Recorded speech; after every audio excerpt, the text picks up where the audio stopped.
Ahora vamos a hablar sobre el enfoque general de las intoxicaciones en el servicio de urgencias y empezamos con la parte 1. La mayoría de bibliografía la utilicé de los protocolos de manejo del paciente intoxicado por la Universidad de Antioquia. En esta primera parte vamos a hablar de la reanimación inicial y el manejo general del paciente intoxicado, algunos aspectos básicos de los toxíndromes y vamos a empezar hablando de la intoxicación por alcohol etílico y por alcohol metílico y la intoxicación por acetaminofén. Les pido disculpas si las presentaciones están cargadas con mucha letra.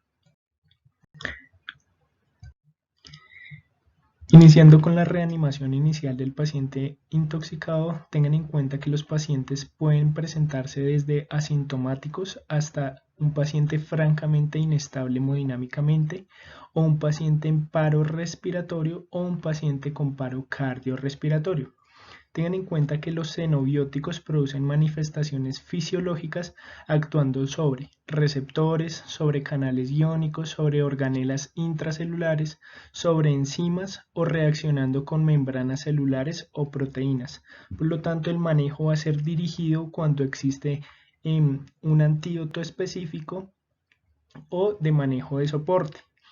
Todo paciente con intoxicación, la evaluación primaria siempre va a ser el ABCD, despejando siempre la vía aérea, debe dar soporte ventilatorio a necesidad cuando lo necesite, debe dar soporte circulatorio, ya sea con líquidos, con vasopresores, con inotrópicos o con antiarrítmicos, según sea necesario.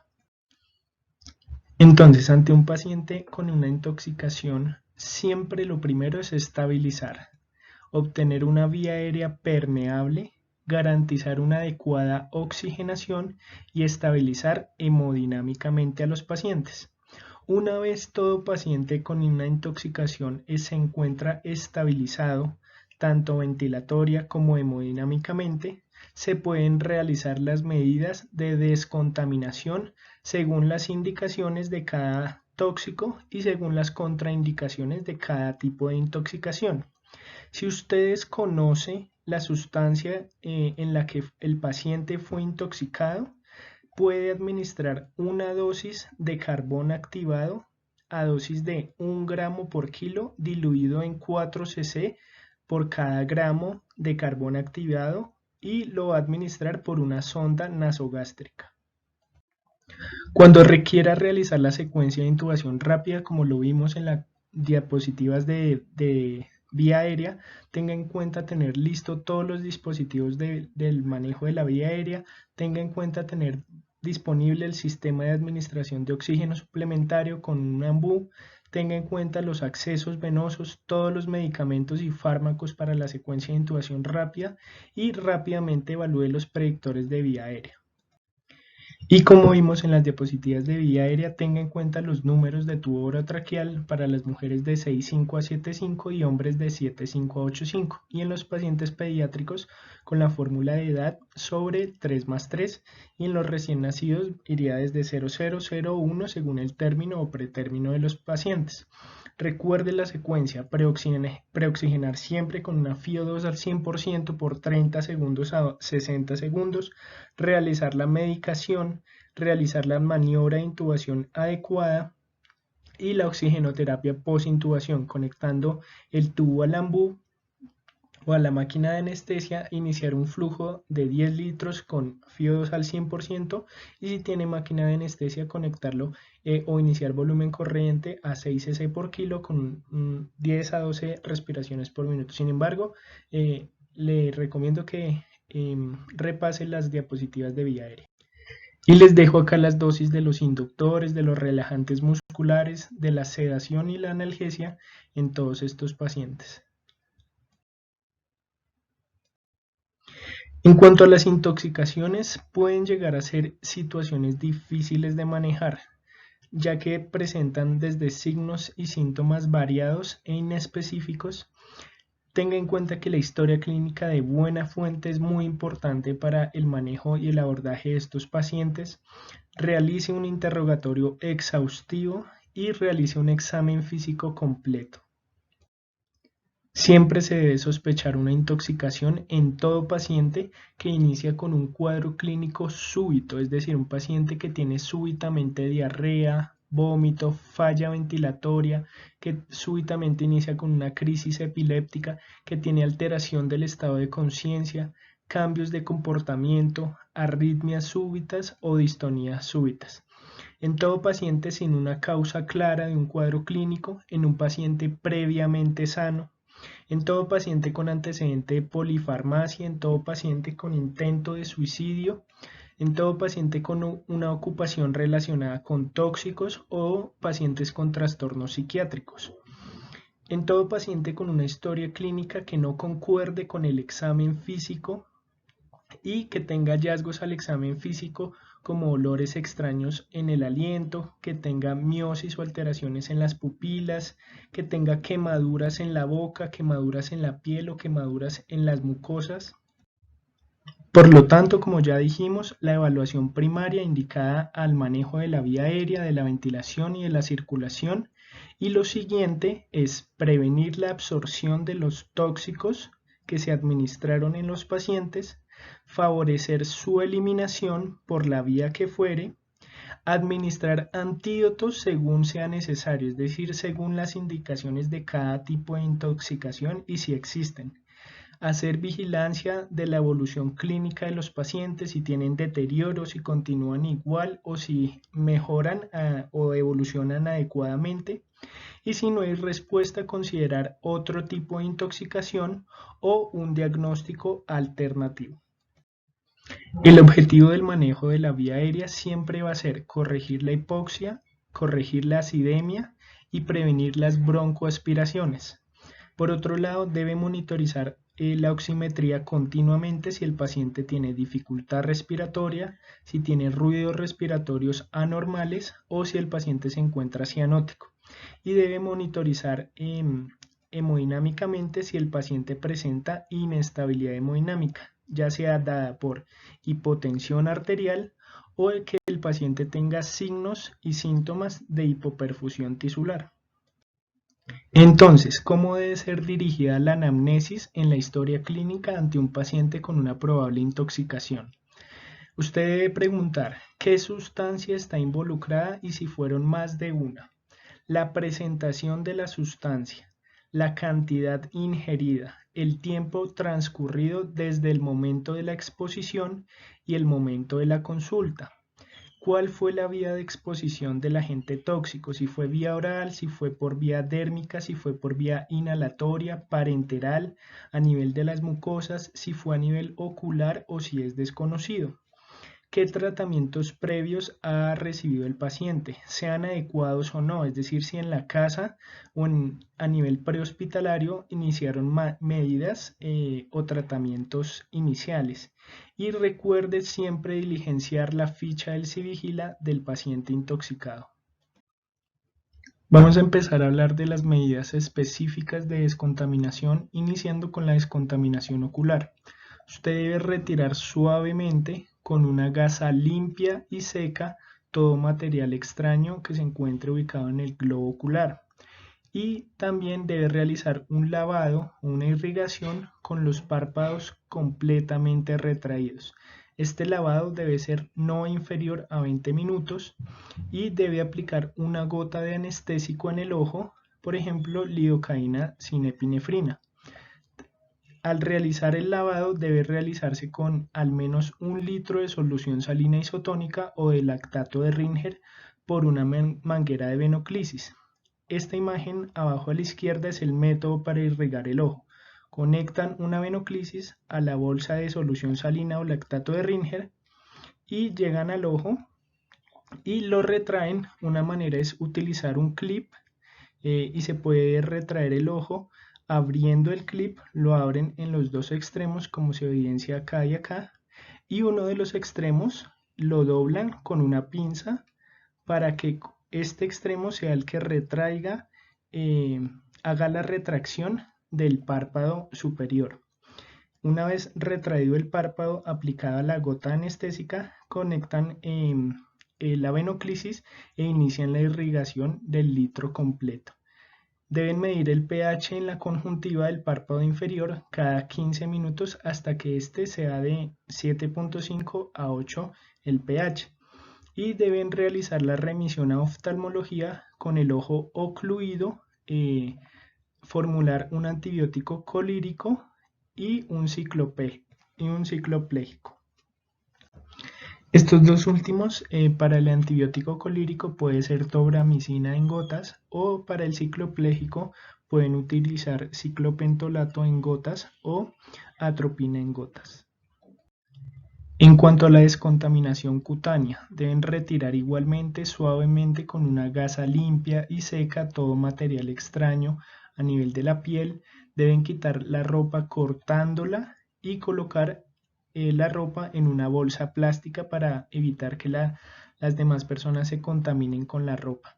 Deben bañar exhaustivamente con agua y jabón a los pacientes con contaminaciones cutáneas, y recuerden nunca utilizar neutralizantes porque pueden generar reacciones exotérmicas y pueden agravar el cuadro de la quemadura cutánea. Tampoco deben utilizar cremas o ungüentos en la piel. No olviden nunca utilizar agua, no realizar el lavado exhaustivo con agua si la contaminación cutánea fue por polvos o fragmentos puros de magnesio, de azufre, de estroncio, de titanio, de uranio, de zinc, o si fue por contaminación con circonio, ya que son metales pesados que explotan en contacto con el agua. En estos casos se debe retirar estos materiales con una gasa seca y los residuos se colocan en aceite mineral. Si es fenol, se lava con polietil en glicol. En cuanto a la descontaminación gastrointestinal, recuerden no se debe inducir al vómito. El jarabe de ipeca era un proemético que se prohibió ya en Colombia, por lo tanto recuerde no inducir el vómito.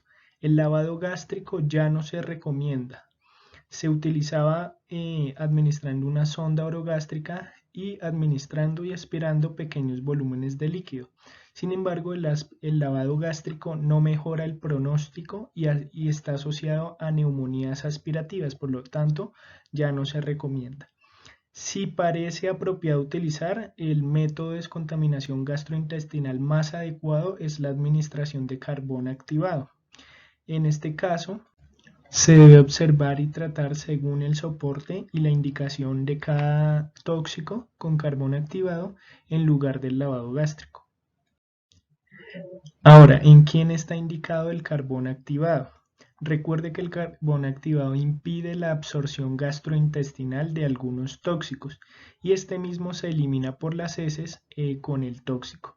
Está indicado en todo paciente con una exposición al tóxico menor de 1 hora, en todo paciente con una vía aérea intacta, en paciente que se encuentre alerta y cooperador y que tenga ausencia de hilio u obstrucción intestinal, y en todo paciente que por la intoxicación se prevea que sea una intoxicación grave.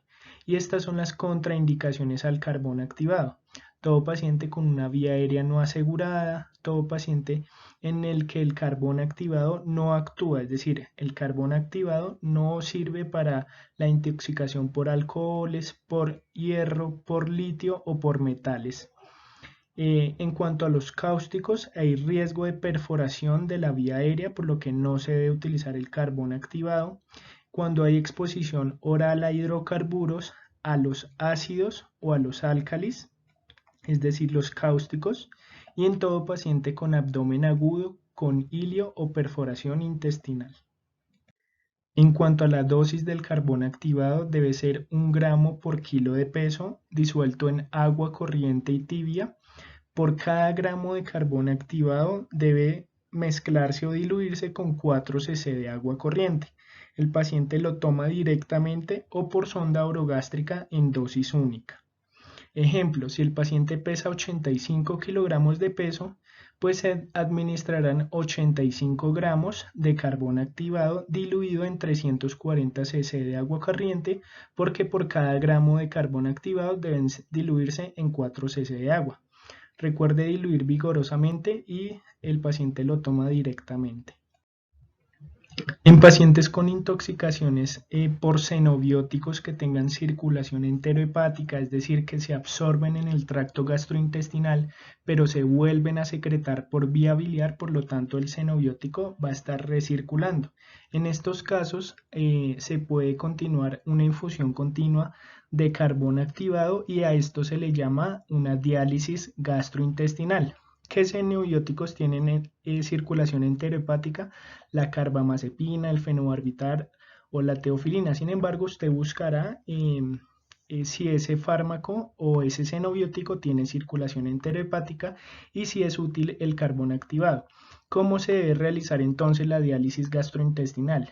Una dosis inicial igualmente de 1 gramo por kilo de carbón activado y se continúa a 0.5 gramos por kilo cada 4 a 6 horas por 24 horas de carbón activado. Puede acompañarse de una dosis de catártico de 30 minutos después de la administración del carbón activado, ya que el carbón activado genera estreñimiento.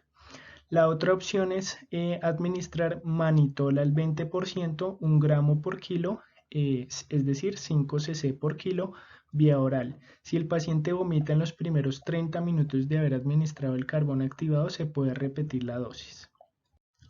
La otra opción de descontaminación gastrointestinal es la irrigación intestinal. ¿En quién está indicada? En los pacientes, pues que el carbón activado no actúa sobre estos tóxicos. Y para las personas que transportan sustancias ilícitas, las llamadas mulas, y si hay signos de ruptura debe ir a la laparotomía, no se puede iniciar la irrigación intestinal. ¿Cómo se realiza? Se debe diluir un sobre de polietilenglicol en 1 litro de agua y se administra por sonda. Para los pacientes de 9 meses a 6 años se deberá administrar 500 cc por hora, de 6 a 12 años 1 litro por hora y mayores de 12 años de 1 a 2 litros por hora. Se debe continuar hasta que el efluente rectal sea claro o haya evidencia de que aún persiste el tóxico en el tracto gastrointestinal y el efecto evacuante inicia a la primera hora de haber administrado la dilución con polietilenglicol. La otra manera de descontaminación de los tóxicos es por vía urinaria, utilizando la manipulación del pH urinario. Recuerde que la acidificación urinaria no está indicada en ningún caso de intoxicación. Por lo tanto, las medidas específicas de descontaminación urinaria será alcalinizar la orina. ¿Cómo se alcaliniza? Administrando bicarbonato de sodio, ya que produce orina alcalina. Este incrementa la excreción de una sustancia por vía renal y es llamado por lo tanto la trampa iónica, donde ácidos débiles se disocian en un pH alcalino. Por lo tanto, la alcalinización de la orina sirve para toda la intoxicación por tóxicos que sean ácidos débiles. Se debe cuantificar la creatinina sérica, la glicemia, los electrolitos y el estado ácido-base mientras dure la infusión de bicarbonato de sodio. Ahora, ¿en quién está indicada la alcalinización de la orina? Primero, para la intoxicación por salicilatos, es decir, por aspirina, ácido acetilsalicílico, y que esta intoxicación no cumpla criterios para hemodiálisis. Para la intoxicación por fenobarbital y para la intoxicación por 2.4 diclorofenociacético, es decir, un herbicida. Y está contraindicado en pacientes obviamente que tengan un pH sanguíneo por encima de 7.45, es decir, alcalemia, en pacientes con hipocalemia, en pacientes con hipocalcemia o tetania alcalótica. ¿Cómo se administra? Un bolo de bicarbonato de sodio de 1 a 2 miliequivalentes por kilo. Recuerde que las ampollas de bicarbonato vienen de 10 cc y vienen a una concentración de 1 cc por cada miliequivalente. Y se continúa después del bolo a 75 miliequivalentes diluidos en 425 cc de agua destilada y se continúa una infusión de 2 a 3 cc por kilo hora de esa disolución. Recuerde que por cada 500 cc de la mezcla se adicionan 5 a 10 miliequivalentes de catrol. Si está muy enredado, pues repita o lea de nuevo esta tablita de cómo se realiza el bolo y la infusión de bicarbonato de sodio. Debe ajustarse cada hora para mantener un pH urinario entre 7.5 a 8 y un pH sanguíneo menor de 7.55.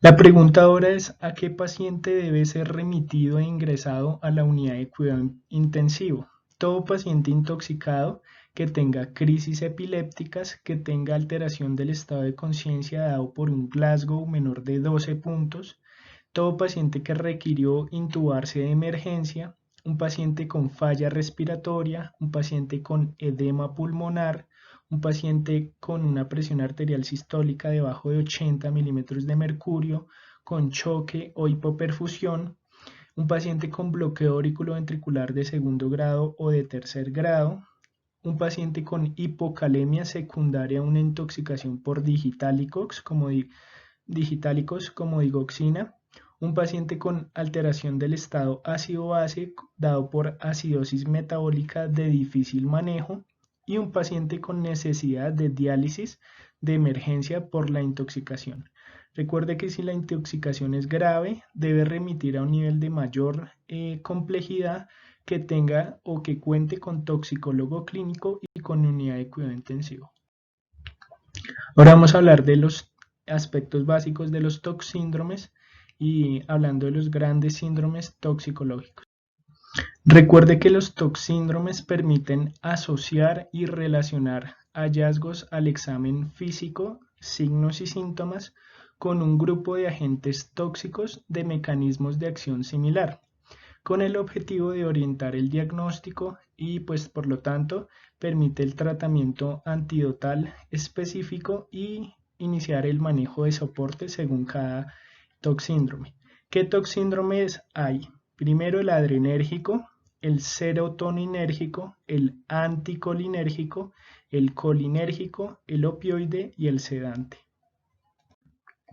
Iniciando con el toxíndrome anticolinérgico, al llamarse anticolinérgico, por lo tanto se va a bloquear los receptores del sistema nervioso parasimpático y por lo tanto va a predominar el sistema nervioso simpático en los pacientes. Por lo tanto, el paciente va a encontrarse taquicárdico, con midriasis, con visión borrosa, con peristaltismo disminuido, con retención urinaria, con psicosis o crisis epilépticas. ¿Qué agentes están relacionados? Los antihistamínicos, los antidepresivos tricíclicos, la atropina, la escopolamina y la fenotiazina. El colinérgico pues va a predominar entonces lo contrario, el sistema nervioso parasimpático, por lo que las manifestaciones serán del sistema nervioso parasimpático: bradicardia, broncorrea, sibilancias, miosis, lagrimeo, diaforesis, cialorrea, diarrea, dolor tipo cólico, vómito, depresión del estado de conciencia o crisis epilépticas.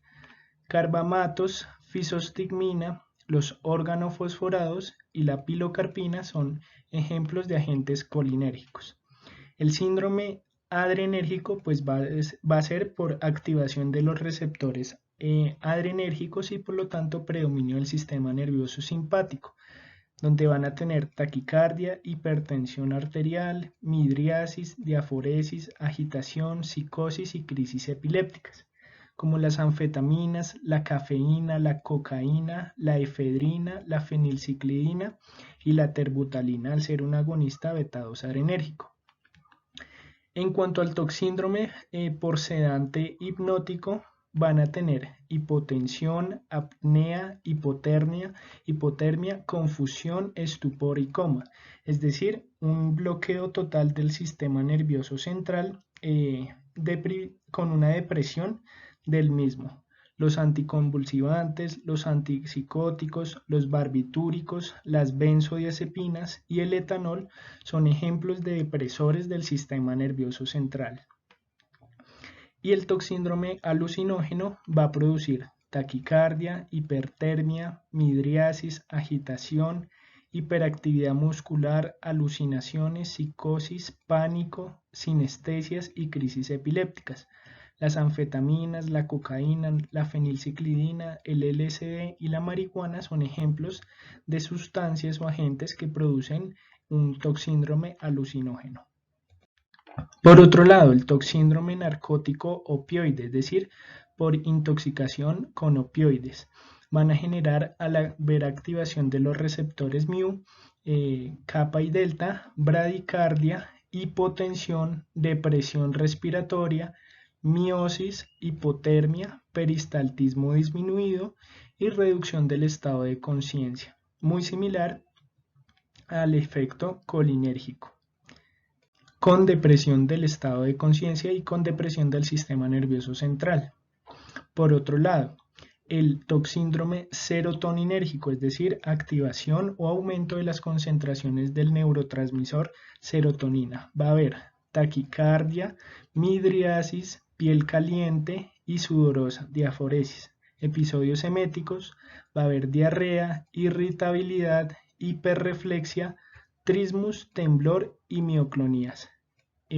Agentes como los inhibidores de la recaptación de serotonina y noradrenalina, el YAG y las combinaciones de los antidepresivos con el litio, los opioides y los antipsicóticos.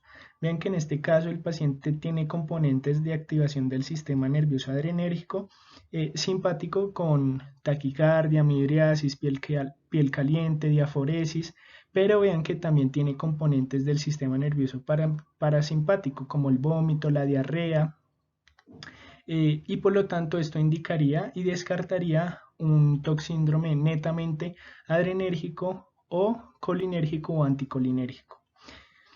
El toxíndrome por solventes, es decir, por hidrocarburos aromáticos, hidrocarburos halogenados, el naftoleno o el tricloroetano, produce taquicardia, alucinaciones, letargia, confusión, cefalea, inquietud, incoordinación, ideas de desrealización, despersonalización y crisis epilépticas. Y por otro lado, el desacople de la fosforilación oxidativa, dado por ejemplo por agentes como el glifosato, el fósforo, el zinc, el salicilato, y que producen hipertermia, taquicardia, acidosis metabólica. Esta tabla resume las manifestaciones clínicas de los principales toxíndromes para que ustedes profundicen de nuevo. Entonces recuerden, adrenérgico por activación del sistema nervioso simpático, serotoninérgico por aumento del sistema de la neurotransmisión serotoninérgica y tiene tanto componentes del sistema nervioso simpático como parasimpático. El síndrome anticolinérgico, predominio del sistema nervioso simpático por bloqueo del sistema nervioso parasimpático. El colinérgico por activación del sistema nervioso parasimpático. El opioide es un síndrome totalmente que deprime el sistema nervioso central y genera depresión hemodinámica y ventilatoria, y los sedantes pues que generan depresión del sistema nervioso central. Ahora vamos a iniciar con la intoxicación por alcohol etílico. Recuerden que el alcohol etílico, o bien llamado etanol, es una fermentación de carbohidratos vegetales. Tengan en cuenta que no solamente los licores tienen alcohol etílico, sino que también las lociones, los enjuagues bucales, los fijadores para cabello y los productos antisépticos también tienen alcohol etílico. Por lo tanto, la administración de lociones, enjuagues, productos antisépticos también producirán la intoxicación por alcohol etílico. Tengan en cuenta que tiene absorción rápida, tiene un pico entre 30 minutos a 120 minutos. El metabolismo es hepático, principalmente por la alcohol deshidrogenasa. Se elimina a una tasa de 20 miligramos por decilitro hora de etanol, pero en pacientes alcohólicos esta tasa de eliminación es mayor. El 5 al 10% se elimina por vía exhalada, por vía urinaria y por el sudor. Y el 90-95%, como les dije, es eliminación hepática. Esta es una gráfica que nos muestra el metabolismo a nivel hepático del alcohol. Recuerden los tres tipos de metabolismo, dada por la alcohol deshidrogenasa que a nivel del citosol cataliza el etanol por la alcohol deshidrogenasa en acetaldehído. El acetaldehído ingresa a la mitocondria y gracias a la acetaldehído deshidrogenasa, esta de acá, convierte el acetaldehído a ácido acético. Y por otro lado, el sistema microsomal oxidativo hepático, es decir, el citocromo CYP12-1, que a nivel de los microsomas convierte el etanol en acetaldehído. Y por último, la catalasa, que a nivel de los peroxisomas convierte el etanol en acetaldehído por la catalasa. Ahora la pregunta es: ¿cuál es el mecanismo de acción del alcohol etílico o el etanol? Tiene primero, por un lado, una acción antagónica, es decir, que bloquea el receptor NMDA, y por otro lado es agonista del receptor GABA. Por lo tanto, si bloquea el receptor excitatorio por excelencia, es decir, el glutamato que activa el NMDA, y si tiene una acción agonista sobre el receptor GABA, que es el receptor y el neurotransmisor depresor por excelencia, por lo tanto va a generar depresión del sistema nervioso central. Entonces no se les olvide, el etanol causa antagonismo sobre el receptor NMDA y agonismo sobre el receptor GABA. Por lo tanto, las manifestaciones clínicas serán, por un lado, por depresión del sistema nervioso central. Sin embargo, inicialmente hay pérdida de la inhibición, hay optimismo, hay aumento de la sociabilidad y de la autoconfianza. Compromete, por un lado, la atención y el juicio por inhibición de la corteza.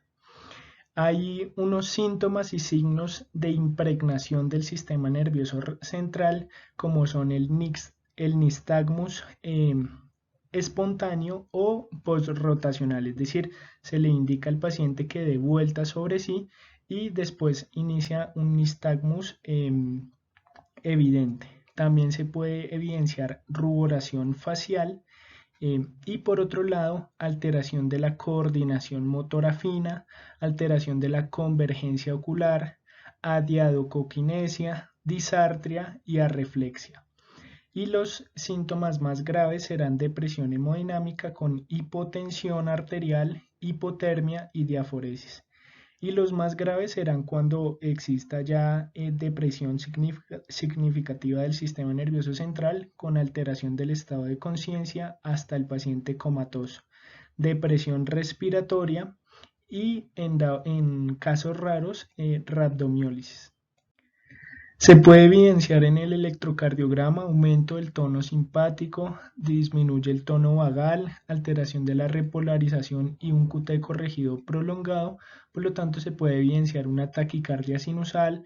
En casos raros, una fibrilación auricular, le llaman el holiday heart. También taquicardias supraventriculares, así como taquicardias ventriculares. Pero también se puede presentar bradicardia sinusal, prolongación del el intervalo PR, del complejo QRS y del QT corregido. También pueden presentar náuseas y vómitos. Tengan ojo en estos pacientes porque pueden broncoaspirar por la depresión del sistema nervioso central, pero también pueden presentarse con dolor abdominal y hemorragia de vías digestivas altas. En intoxicaciones severas, al haber sobreproducción de ácido acético, pues se puede generar una acidosis metabólica hiperlactatémica también, con anión GAP normal. También los pacientes pueden tener alteraciones electrolíticas con hipocalemia, hipomagnesemia, hipocalcemia e hiperamilasemia, y por lo tanto pueden presentar en diagnósticos o trastornos crónicos pancreatitis aguda por alcoholismo. También se puede generar hiperuricemia, hipoglucemia y crisis epilépticas. Recordar que en el contexto crónico de consumo por alcohol etílico puede generar atrofia cerebral, degeneración cerebelar y neuropatía sensorial. Por lo tanto, se pueden generar trastornos neurocognitivos por alcohol. encefalopatía hepática al generar cirrosis, pancreatitis aguda, arritmias cardíacas, hipocalemia e hipomagnesemia crónica, hemorragia de vías digestivas altas, esofagitis, síndrome de Mallory-Weiss, gastritis y duodenitis, esteatosis hepática, esteatohepatitis y cirrosis hepática. También, si hay cirrosis hepática, pues por lo tanto va a haber un síndrome de hipertensión portal y también se puede generar cetoacidosis alcohólica. En cuanto al diagnóstico, recuerden diferenciar entre embriaguez e intoxicación. La intoxicación se puede dar con cualquier cantidad de consumo de alcohol etílico, mientras que embriaguez se llaman los signos y síntomas de impregnación del sistema nervioso central. Por lo tanto, no todos los intoxicados se pueden encontrar embriagados. Siempre descarten todo paciente con intoxicación por alcohol etílico, trauma, hipoglicemia, encefalopatía hepática o encefalopatía de Wernicke, estados posictales por crisis epilépticas, trastornos hidroelectrolíticos, síndrome de abstinencia, intoxicación metílica e infecciones. En el paciente con embriaguez etílica aguda, es decir, con signos de impregnación del sistema nervioso central, se debe solicitar una alcoholemia y si hay disponibilidad un alcoholímetro. Se debe solicitar glucometría, electrolitos, gases arteriales para evaluar el estado ácido-base, la función renal, amilasa sérica, CPK total si hay disfunción renal y síntomas musculares, electrocardiograma, citoquímico de orina y alcoholemia. Recuerden que la alcoholemia por encima de 300 miligramos por decilitro se presentan alteraciones neurológicas severas y hay probabilidad de depresión respiratoria. El tratamiento del paciente con intoxicación por alcohol etílico es netamente de soporte. Recuerde observarlo no menos de 6 horas continuas. La evaluación primaria con el ABCDE. Recuerde iniciar la vía oral tan pronto como el estado neurológico lo permita, porque recuerde que hay riesgo de broncoaspiración. No se debe hacer descontaminación gástrica, es decir, no hacer aspiraciones gástricas, solamente una aspiración gástrica previa a la intubación orotraqueal si hay ingesta masiva menor de 45 minutos y los pacientes se encuentran gravemente intoxicados, es decir, con hipotensión, depresión severa del estado de conciencia. Recuerde realizar la prevención o el tratamiento dirigido si el paciente tiene un síndrome de Wernicke-Korsakoff. En estos casos, usted debe administrar tiamina 100 miligramos endovenosos lentamente en sospecha de los pacientes con alcoholismo crónico o desnutrición. Es decir, todo paciente con desnutrición y alcoholismo crónico que llega al servicio de urgencias con una intoxicación por alcohol etílico se debe suministrar tiamina 100 miligramos endovenosos. Trate la hipoglicemia si está presente de 0,5 a 1 gramo de dextrosa por kilo de peso. Se puede realizar administrando un bolo de 250 cc endovenoso de dextrosa al 10%, estos son 25 gramos, y se continúa una infusión de 25 a 50 cc hora. El tratamiento para la agitación inicial en los pacientes con intoxicación por alcohol etílico o embriaguez etílica, en la mayoría de los casos solo remiten con la observación, pero si el paciente se encuentra agresivo o con agitación extrema, se deben realizar medidas de sujeción e incluso sedación, por ejemplo con haloperidol de 2 a 5 miligramos intramuscular hasta máximo 3 dosis intramusculares. Se puede considerar el uso de benzodiazepinas en pacientes con uso crónico de alcohol o que tengan síndrome de abstinencia. Los riesgos serán la hipotensión, es decir, la depresión hemodinámica o el paro respiratorio. Se podrá utilizar lorazepam de 1 a 2 miligramos vía oral, diazepam de 2 hasta 10 miligramos IV, inicie 2 miligramos intravenoso o intramuscular y midazolam 5 miligramos endovenoso o intramuscular. El tratamiento de las náuseas y los episodios eméticos en el paciente con embriaguez etílica o intoxicación será con eméticos como la metoclopramida 10 miligramos endovenoso. El paciente con hipomagnesemia se debe adicionar 2 gramos de sulfato de magnesio a los líquidos administrados. Las correcciones de las alteraciones electrolíticas pues se deben hacer acorde a cada alteración electrolítica, la reposición de potasio en hipocalemia, la hiponatremia pues con la reposición de las soluciones hipertónicas. Si el paciente presenta alteración de la coagulación, se administra 10 miligramos vía oral de vitamina K1. La hemodiálisis está indicada en paciente comatoso y con una alcoholemia por encima de 300 miligramos por decilitro, y mucho mejor estaría indicado si el paciente tiene una alcoholemia por encima de 500 miligramos por decilitro. Recuerde que el carbón activado no está indicado al no ser útil con el alcohol etílico. Ahora la intoxicación por metanol. El metanol o alcohol metílico es únicamente tóxico, sea por la destilación artesanal del licor, pero también se encuentra el alcohol metílico en disolventes industriales de pintura como por ejemplo el thinner, el barniz o la laca. También en fabricación industrial de polímeros como los plásticos, en industrialización con formaldehído, en algunos textiles, en compuestos metilados, en líquidos anticongelantes, en algunos perfumes y algunos carburantes. Recuerde que la absorción es de 30 a 90 minutos, similar al alcohol etílico, y la absorción puede ser gastrointestinal, cutánea o inhalada. Recuerde que al igual que el etanol, el metanol es metabolizado en el citosol hepático por la alcohol deshidrogenasa, se transforma a formaldehído, y en la mitocondria por la aldehído deshidrogenasa se transforma a ácido fórmico, y este ácido fórmico es el que tiene los efectos tóxicos. Entonces, de nuevo, el metanol por la alcohol deshidrogenasa se transforma en formaldehído, y el formaldehído a nivel de la mitocondria hepática por la acetaldehído deshidrogenasa se transforma en ácido fórmico. El ácido fórmico se disocia en hidrogeniones y por eso genera acidosis metabólica con anion gap elevado. Por otro lado, se disocia a formato. El formato genera toxicidad directa al inhibir el citocromo C oxidasa.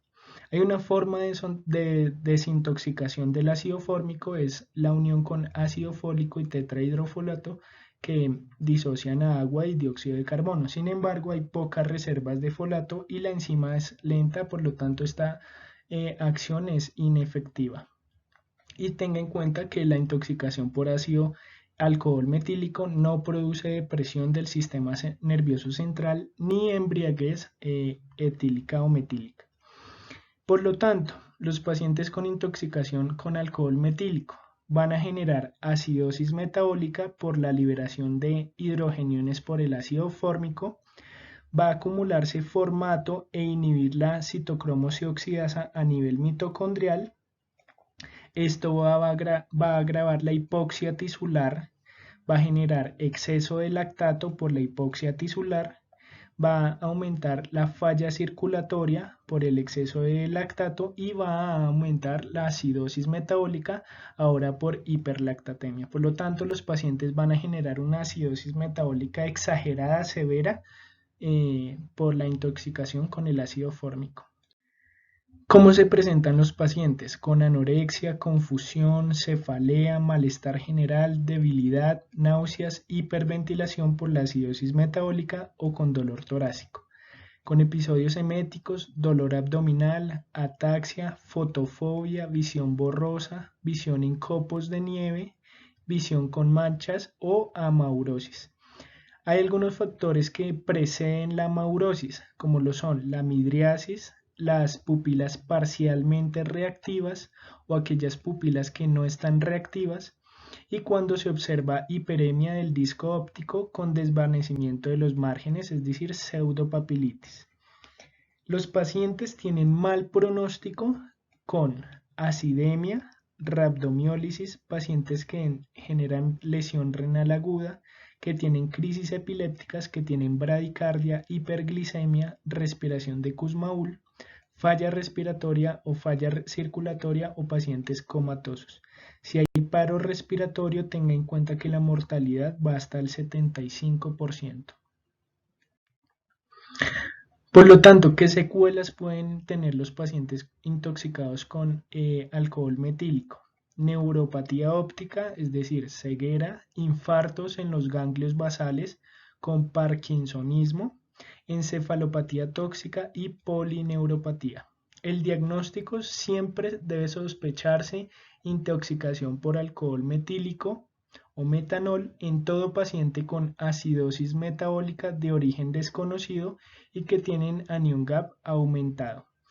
Por lo tanto, se debe solicitar unos gases arteriales, niveles de metanol en sangre, es decir, metanolemia, niveles de ácido fórmico en sangre, y cuando los niveles de ácido fórmico están por encima de 20 miligramos por decilitro, se sabe que son concentraciones tóxicas. Se debe solicitar tomografía axial computarizada de cráneo si hay focalización neurológica. La dosis tóxica para causar daño visual permanente es de tan solo 30 mililitros de metanol y la dosis letal está entre 30 a 240 cc, o lo mismo que decir 1.2 cc por kilo o 1 gramo por kilo de metanol. El tratamiento entonces será de soporte con la evaluación primaria. Se debe comunicar a una línea toxicológica si es necesario para la asesoría. Debe remitir al paciente a un mayor nivel de complejidad. Se deben realizar medidas de descontaminación ocular, gástrica, cutánea, y recuerde que no se puede administrar carbón activado si la intoxicación fue por thinner. Y se realiza el manejo de la intoxicación por metanol con el esquema de manejo HOVDA. Este esquema de manejo es el siguiente. El antídoto será el etanol. Entonces, el paciente tiene una historia de ingesta de alcohol. Si el paciente tiene la anion gap menor de 20 o mayor de 20, se seguirá el algoritmo. Todo paciente con anion gap por encima de 20 y que tiene un pH sanguíneo por debajo de 7.3, el tratamiento será administrar bicarbonato, el antídoto que es etanol, ácido folínico y considerar la realización de hemodiálisis. Pero si el paciente tiene un anion gap por debajo de 20, lo que hay que preguntarse es cómo está el pH, si está por encima de 7.3 o por debajo de 7.3. Si está por encima de 7.3, hay que calcular el gap osmolar. Es decir, el gap osmolar es igual a la osmolaridad calculada menos la osmolaridad medida. Recuerde que la osmolaridad calculada es 1.86 por sodio más glucosa más BUM sobre 0.93 o 2 por sodio más glucosa sobre 18. Si se encuentra por debajo de 25 el gap osmolar, el tratamiento será observar, vigilar los gases arteriales y descartar otras causas. Pero si el paciente tiene un pH sanguíneo debajo de 7.3, un anion gap por debajo de 20 y un gap osmolar por encima de 25, el manejo será con bicarbonato, el antídoto, es decir, etanol, y considerar hemodiálisis. Entonces, el bicarbonato, según la indicación, será un bolo de 1 a 2 miliequivalentes por kilo diluidos en 250 cc de agua destilada. Se administran en 1 a 2 minutos a lo largo de un periodo de 4 horas y se puede repetir hasta que el pH se encuentre por encima de 7.3 y el bicarbonato sérico por encima de 20 miliequivalentes por litro. El ácido folínico se administrará a dosis de 1 miligramo por kilo, máximo 50 miligramos endovenosos en 30 minutos, cada 4 horas, hasta completar 24 a 48 horas. El antídoto será el etanol y se debe administrar hasta que el metanol se encuentre por debajo de 20 miligramos por decilitro. Recuerde mantener las concentraciones séricas de etanol entre 100 a 150 miligramos por decilitro. Hay 4 opciones para administrar el etanol. La primera de ellas es disolver 50 cc de etanol. Recuerde que la ampolla viene en 1 gramo por mililitro, entonces se disuelven 50 cc al 96%, es decir, en 450 cc de dextrosa al 5%, es decir, que por cada 10% hay 100 miligramos por mililitro. Y se administra un bolo de 8 cc por kilo de esa disolución y se continúa un goteo de 1 cc por kilo hora. La segunda opción es dar una carga de 15 miligramos por kilo endovenoso y se continúa a dosis de 10 miligramos por kilo endovenoso cada 12 horas hasta completar 2 días. La tercera opción es calcular el volumen de etanol a administrar endovenosamente. ¿Cómo? La carga en cc serán la alcoholemia deseada, es decir, mantener de 100 a 150 miligramos por decilitro, por 0.7 por el peso del paciente, y se divide ese resultado en el porcentaje de la solución a utilizar por 0.79. Y el mantenimiento en cc hora se dará con la siguiente fórmula. El volumen de la dosis de carga, es decir, la cantidad de cc que se utilizó acá, se multiplica por 20 miligramos decilitro hora y se divide en la alcoholemia deseada en el paciente, es decir, 100 a 150. Y así da la cantidad de cc hora en esos pacientes. Y la última opción será administrar por vía oral con una sonda nasogástrica un bolo de 3 cc por kilo de etanol al 3%, es decir, aguardiente, y se continúa a dosis de 0.3 cc por kilo hora de ese aguardiente por sonda nasogástrica.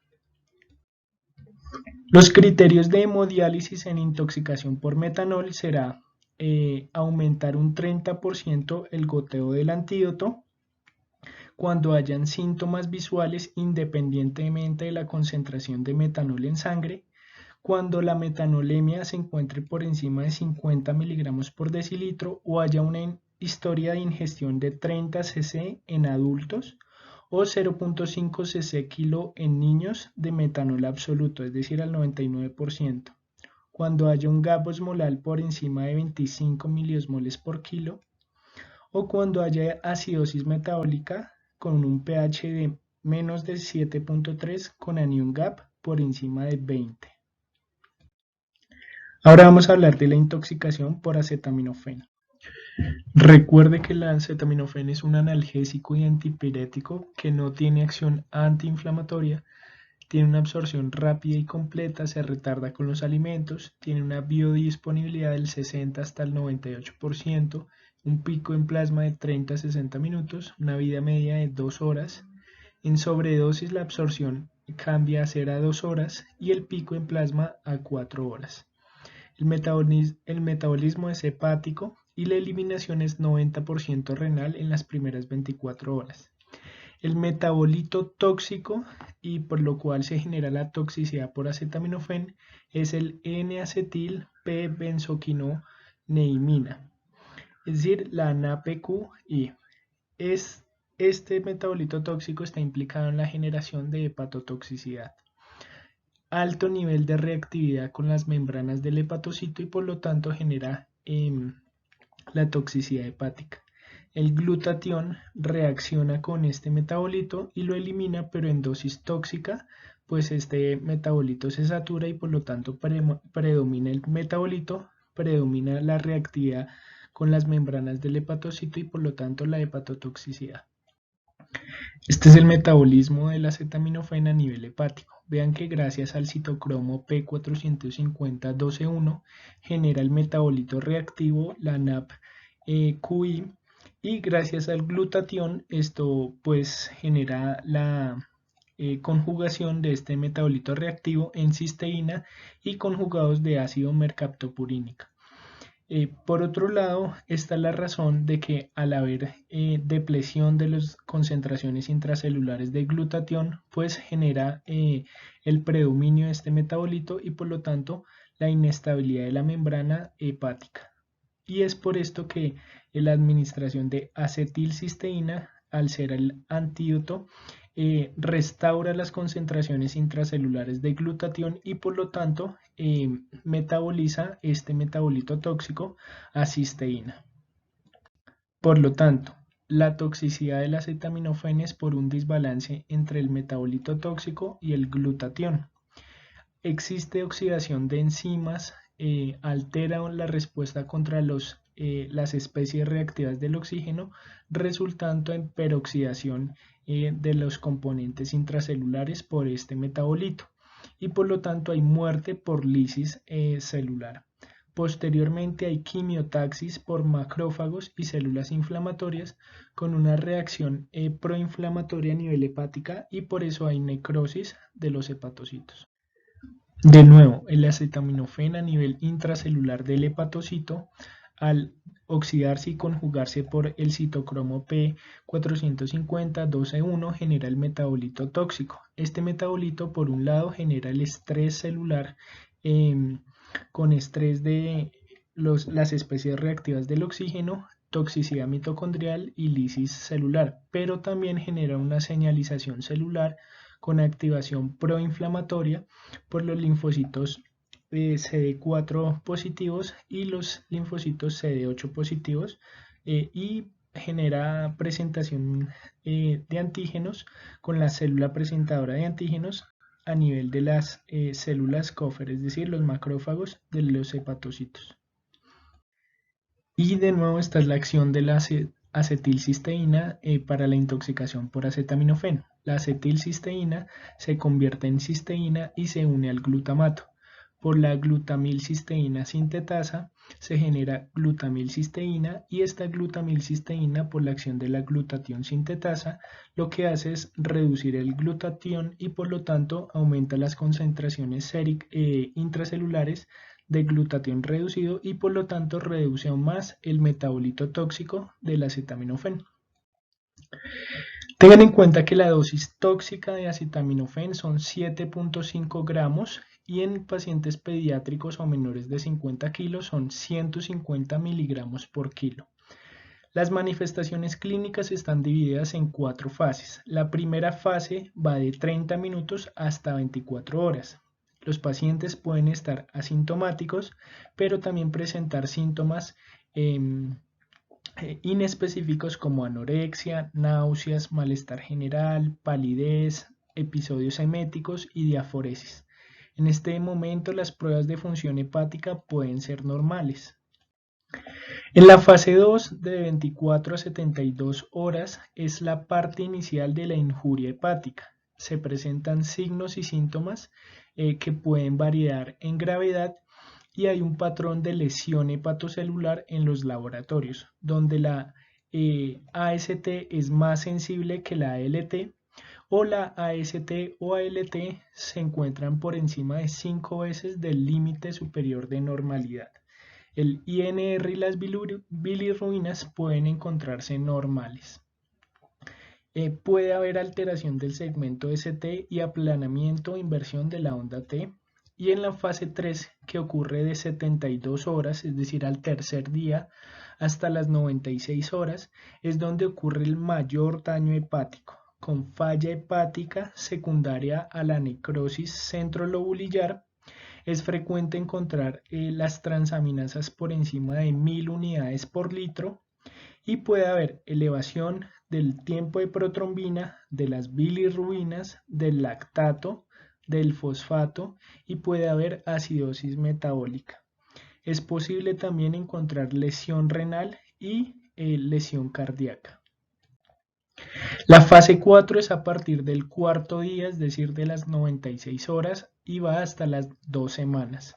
La resolución completa de la falla hepática se consuma en esta fase y no se han reportado casos de disfunción hepática crónica que sea atribuible solamente a la intoxicación por acetaminofén. Si un día la B, pues haga reporte de un caso porque es súper raro la disfunción hepática crónica por solamente intoxicación por acetaminofén.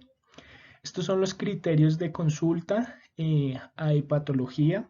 Cuando hay coagulopatía progresiva, es decir, que el tiempo de protrombina se encuentra más grande que el número de horas a la ingesta. Es decir, si el INR se encuentra mayor a 2 a las 24 horas, si se encuentra mayor a 4 a las 48 horas, si es mayor a 6 a las 72 horas. Si existe falla renal o aumento de la creatinina sérica mayor de 2 miligramos por decilitro, si el paciente tiene hipoglicemia, si tiene acidosis metabólica, si tiene hipotensión a pesar de la resucitación con los líquidos o si el paciente presenta encefalopatía. Los niveles séricos de acetaminofén son sumamente importantes en los pacientes con intoxicación. Los de mayor importancia son los tomados a las 4 horas de la ingesta, ya que estos son los que se puede realizar el normograma de RUMAC y MATIO, es decir, este.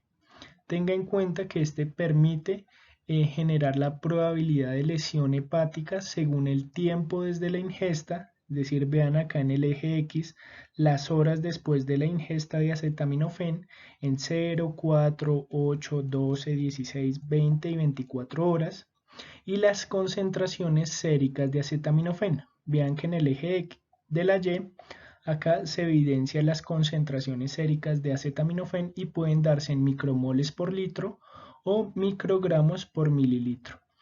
Y acá se construyen entonces tres regiones donde se puede evidenciar el límite superior para los pacientes de alto riesgo, es decir, por encima de la línea roja son los pacientes de alto riesgo y los pacientes por debajo de la línea azul son los de bajo riesgo. Vean que a las 4 horas existe alto riesgo si la concentración sérica de acetaminofén se encuentra por encima de 200 microgramos mililitro o mayor de 2000 micromoles por litro. Y es de bajo riesgo si se encuentra por debajo de 200 microgramos mililitro o por debajo de 1300 micromoles por litro. Se debe solicitar glicemia, gases arteriales, transaminasas, bilirrubina, tiempo de protrombina, INR, es decir, función hepática, electrolitos y función renal. El tratamiento se puede realizar lavado gástrico y carbón activado solo si lleva menor a 1 hora post ingesta.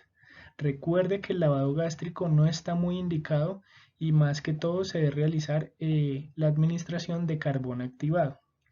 Aquí en administrar N-acetilcisteína, es decir, al antídoto, a todo paciente que haya tenido una ingesta de dosis tóxica, es decir, mayor o igual a 7.5 gramos, o en pacientes pediátricos o menores de 50 kilogramos, mayor de 150 miligramos por kilo, y que esta ingesta haya sido menor de 8 horas. A los pacientes que tengan síntomas después de 8 horas post ingesta, a los pacientes con hepatotoxicidad manifiesta, es decir, aumento de las transaminasas o aumento de la función hepática por el aumento del tiempo de protrombina o del INR. Todo paciente en riesgo, es decir, paciente desnutrido con uso concomitante de fenobarbital, de isoniazida o pacientes alcohólicos. Y para todo paciente que a las 4 horas tenga una concentración de acetaminofén sérico mayor a 200 microgramos por mililitro o mayor a 30 microgramos por mililitro a las 15 horas. Entonces, recuerden, antídoto es la N-acetilcisteína. Vienen sobres de 100, 200, 300 y 600 miligramos. Y también en ampollas de 300 miligramos para administración parenteral. ¿Cuál es la dosis? Si deciden administrarlo por vía oral, se debe realizar una carga de 140 miligramos por kilo y se disuelven en agua o jugo y luego se administra a dosis de 70 miligramos por kilo cada 4 horas por 17 dosis más. Si el paciente tiene episodios eméticos o muchas náuseas, se puede administrar metoclopramida a dosis de 0.2 a 0.4 miligramos por kilo dosis u ondansetron a dosis de 0.1 miligramo por kilo dosis. Si se decide ahora la vía parenteral, en todo paciente que no tolere la vía oral, se da una carga de 150 miligramos por kilo en 200 cc de dextrosa al 5%, se pasa en 15 a 30 minutos. Luego de esa carga de 150 miligramos por kilo, se administran 50 miligramos por kilo, ahora en 500 cc de dextrosa al 5%, y se pasa en una infusión de 4 horas. Luego se pasan 100 miligramos por kilo en 1000 cc de dextrosa al 5% y se infunden en 16 horas. Se sugiere preparar la solución con una concentración de 40 miligramos por mililitro. Se suspende la infusión o las dosis de N-acetilcisteína en todo paciente con pruebas de función hepática normales. Si se dio un curso corto por 21 horas de la administración parenteral, se suspende si las pruebas hepáticas son normales. Y si se dio un curso largo por vía oral, es decir, hasta las 17 dosis, si el paciente presenta falla hepática, se suspende una vez el INR se encuentra por debajo de 2 y se resuelva la encefalopatía. Si acabado el esquema se continúa la elevación de transaminasas, se debe continuar la última dosis hasta que se normalicen las transaminasas. Estos son los criterios para trasplante hepático del King's College Hospital. Entonces, si el paciente tiene 1, 2 o 3 de estos, alguno de estos 3 criterios, se debe realizar el trasplante hepático. Todo paciente con lactato sérico por encima de 3.5, paciente con un pH sanguíneo por debajo de 7.3 y lactato por encima de 3 luego de una adecuada reposición de líquidos, y todo paciente que cumpla estos 3 criterios en un periodo de 24 horas, que tenga creatinina sérica por encima de 3 miligramos decilitro, que tenga un tiempo de protrombina por encima de 100 segundos o un INR por encima de 6.5 y que tenga encefalopatía grado 3 y 4. Espero les haya servido.